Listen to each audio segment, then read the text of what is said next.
Hey, today we celebrate a particular Batman on his special day. Here's a hint.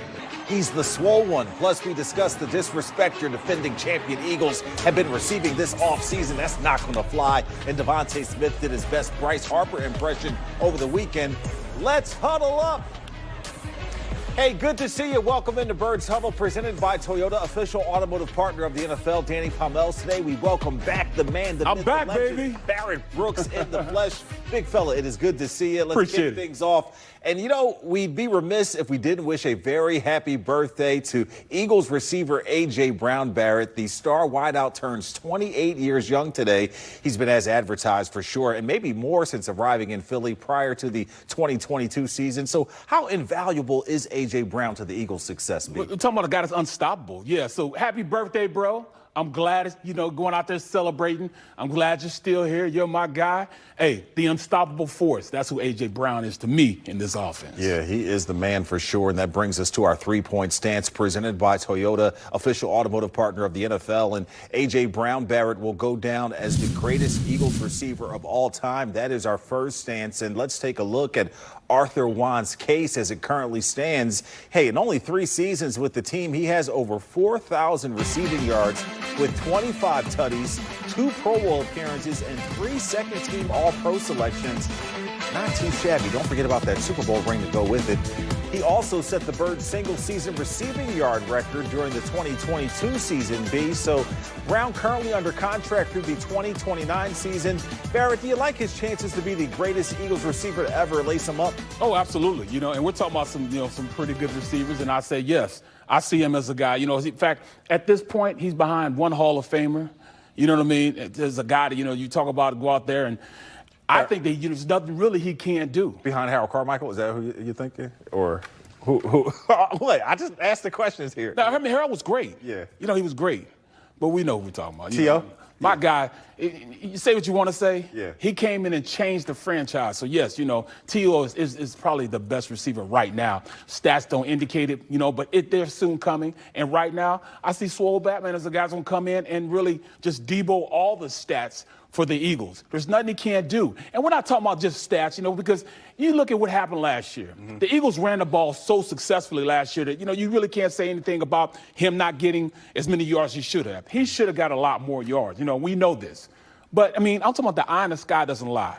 And what he does on the field, and when you watch what he does on the field, the attention that he draws on the field will make him be one of the better players, if not one of the best receivers in the NFL, because of what he can do. He's an unstoppable force. You cannot stop the slant if he wants to run a slant. You just can't do it.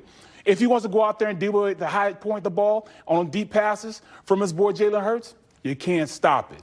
He's that type of a player. He's an impact player that we didn't have to use last year. And that's the biggest thing. That's what makes this offense so scary going into this year. We didn't even have to use him last year. This year we'll have to. Everybody in the NFL is going to try to stop this running back. So, yes, we're not going to worry about that because we have 2 guys on the outside. And with A.J. playing the way he plays, I think that, this could be another Super Bowl year because who are you going to stop? Pick your poison. You want the big play from A.J., or do you want, Saquon Barkley just run it down your throat?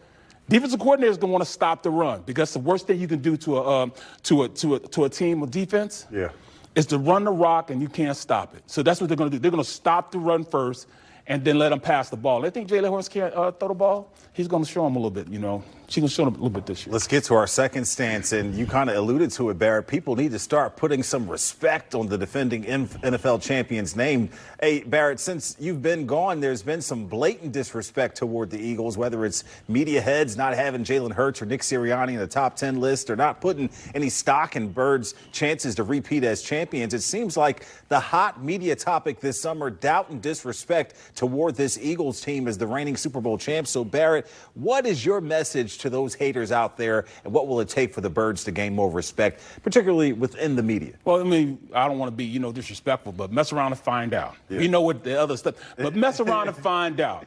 I love this because it's going to back these guys in the corner. This is going to get that Eagles team to become more closer.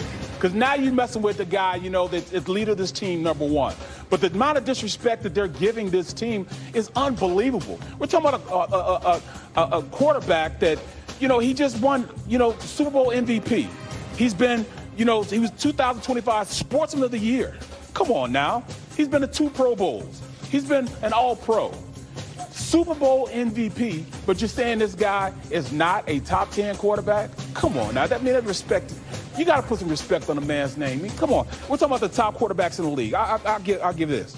I'm talking top quarterbacks in the league. I'm looking at my list. Patrick Mahomes, yeah, I'm gonna give him his just due.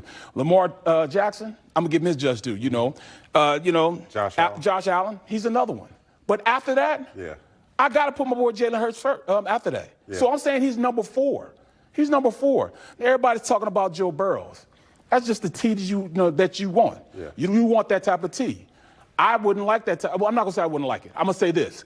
I prefer to have a multi-dimensional quarterback as what you have with the top 3 quarterbacks we're talking about. We're talking about a regular drop-back quarterback in Joe Burrow. Yes, he can sling that thing. But what if he gets the pocket collapse? Can he make those type of plays like these other 4 quarterbacks that are above him in my list? He can't do it. So I would want a little more sugar in my iced tea when you have a multi-dimensional quarterback, a guy that can go out there and do it. And, say what you want to say. Jalen Hurts can hold that ball. He can get that ball to his receivers. We just didn't have to use it last year. When he had to use it in the Super Bowl, what did he do? He was dropping dimes. Say what you want to say. Put some respect on that man's name. He's done everything. The eye in the sky doesn't lie. You say he can't do it, he goes out and do it. What else does he have to prove? I mean, come on, man. The disrespect is unreal towards this Eagles team. Nothing like when he came out with that giant chain and was like, this is what y'all came to see? This is what y'all came to see? Right. Fantastic stuff. Let's get to our third stance. Nick Sirianni getting better as a head coach. Now, Barrett Lane Johnson was a guest on the facility with his old teammate LaShawn McCoy and said this about his head coach, quote, I think he's evolved as he's become a head coach. He had some vocal stuff on the sidelines, but he's addressed stuff with the team when he's wrong, and I think that makes him human, makes him vulnerable, and I think it makes guys communicate more effectively with him, end quote. Barrett, what's it mean for players when a coach refuses to let things linger by not shying away from potential problems or distractions during the season? You got to keep it 100 with players. You can't just say anything, you know what I'm saying? You got to make sure that they can trust what you're saying. And that's the biggest thing. You mean there's certain things that a head coach has to make sure that he puts his players in right position and make sure these guys are getting better. And those are the type of things, you look at it. He's got to be an effective communicator. That comes, with a guy that, he has to be able to get his guys to understand this is our goal, this is what we have to do. He has to keep the culture in line, have a culture that allows them to grow, have a culture, that these guys respect. That's the next thing, respect from your players. You have to have respect for them, but you also have to make sure that they respect you.